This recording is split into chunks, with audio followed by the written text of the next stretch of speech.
So guys, eto na yung video sa mga nagtatanong sa akin regarding dun sa sender kay Papa Dudut na sugo.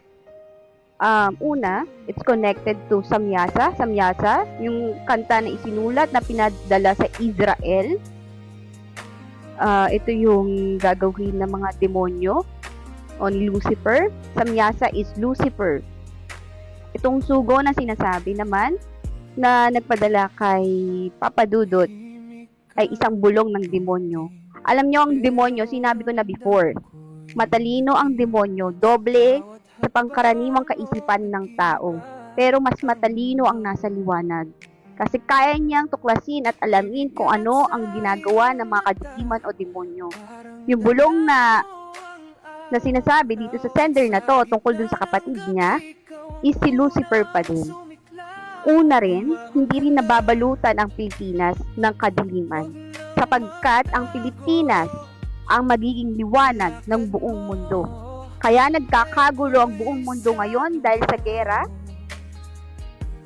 Nagsimula ang World War III nung ang Russia na-invade ang Ukraine dahil sa kakulungan ng langis sa pangdaigdigan. Bakit ko alam to? Sapagkat kausap ko ang iba't ibang leaders. Kapag walang langis, nothing all the way. Gutom at dilim ang mararanasan ng iba't ibang bansa na naranasan na ngayon. Yung sinasabing paglilinis, matagal nang naglilinis ang Diyos. At lalong nililinis ngayon. Sapagkat yung babae ilalantad na nasa Pilipinas na magiging liwanag ng buong mundo ay ilalantad na. Kaya ganyan kumilos ang kadiliman ngayon sapagkat takot sila na mawasak sila ng tuluyan. Hindi porket naglilingkod ka sa Diyos or nagsisimba ka ay hindi ka pwedeng bulungan ng demonyo.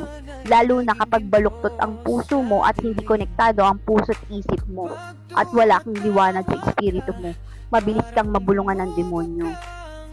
Hindi lahat na nagsasakristan ay bukal sa puso. Minsan, kaya lang sila nagsasakristan dahil sa magulang nilang malapit sa simbahan. Sabi ko rin, maraming lalantad, maraming ilalantad, at nakilos ang Holy Spirit ngayon. Yung mga leader sa simbahan, hindi lang sa Katoliko at sa iba pang relihiyon, marami din maraming nakakagawa ng thesis sa sinasabi ng demonyo'y mapaglinlang, kaya nitong gayahin kahit ang Diyos Ama. Demonyo'y mapaglinlang, kaya nitong gayahin ng Diyos, kaya nitong gayahin ng isang tao. Ngunit hindi niya kayang gayahin ang mahal na birhen, sapagkat takot ang demonyo sa mahal na birhen. Sabing gera, yan yung gera dahil sa langis, kakulangan ng langis sa buong mundo. Sinabi ko na before pa, ang kalikasan ay naniningil din sa tao.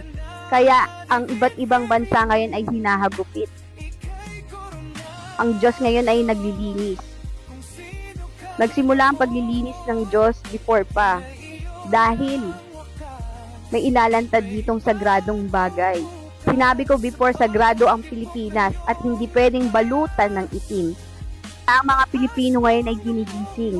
Hinihiwalay ang baluktot na puso sa matuwid na puso at ang baluktot ay pinaparusahan. Marami sa salita kunyari makadiyos, pero ang puso't isip nila ay hindi magtugma, baluktot. Sinabi ko nga before, maraming ma-expose.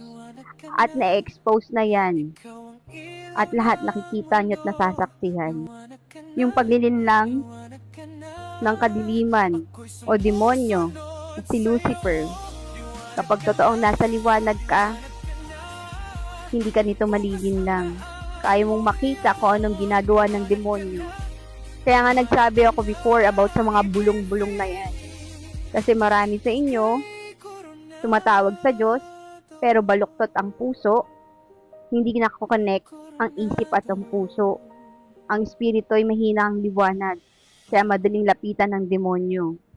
Kaya ang ginagawa sa inyo, ginigising kayo. Kaya nga may prophecy, di ba? She will be a beacon of the light of the world. Ang nasa Pilipinas. Yung babaeng lalantad liwanag ng buong mundo. Hindi nababalutan ng dilim ang Pilipinas.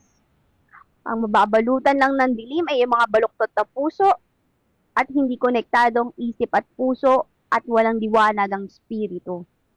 Sila yung ibabagsak ngayon. Matagal nang nanlilim lang ang demonyo.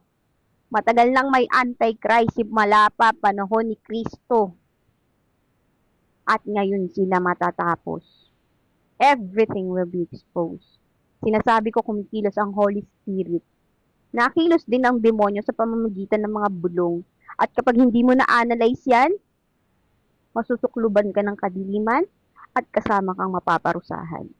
Kaya rin nagpakawala ang China ng sakit na COVID before ay gusto nilang mabawas ang populasyon ng buong mundo dahil sa kakulangan ng langis. Yung COVID-19 na yan, sinabi ko before, it's a biochemical weapon ng China to lessen the population of the world para konti na lang yung gumamit ng langis at hindi lumabas ang tao. Sinabi ko yan before.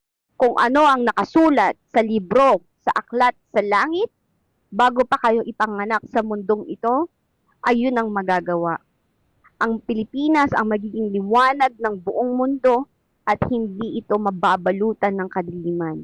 Ginigising kayong mga Pilipino sapagkat itong Pilipinas ang the second blessed country next to Israel. Kaya ito tatawaging the second blessed country next to Israel sapagkat sagradong bagay ang ilalantad dito na masasaksihan hindi lamang ng mga Pilipino kundi ng buong mundo. Kaya ang kalikasan ay kumikilos para gisingin ang mga tao at pabagsakin ng iba't ibang bansa sapagkat ang propesiya na nasa Pilipinas ay kailangan maganap at magaganap ito sa ayaw man o sa gusto niyo. Ang Pilipinas ang magiging sentro ng kalakalan o apple of the eyes of the world. Walang sino man o kahit sinong demonyo ang kayang humadlang dito sapagkat ito'y magaganap na.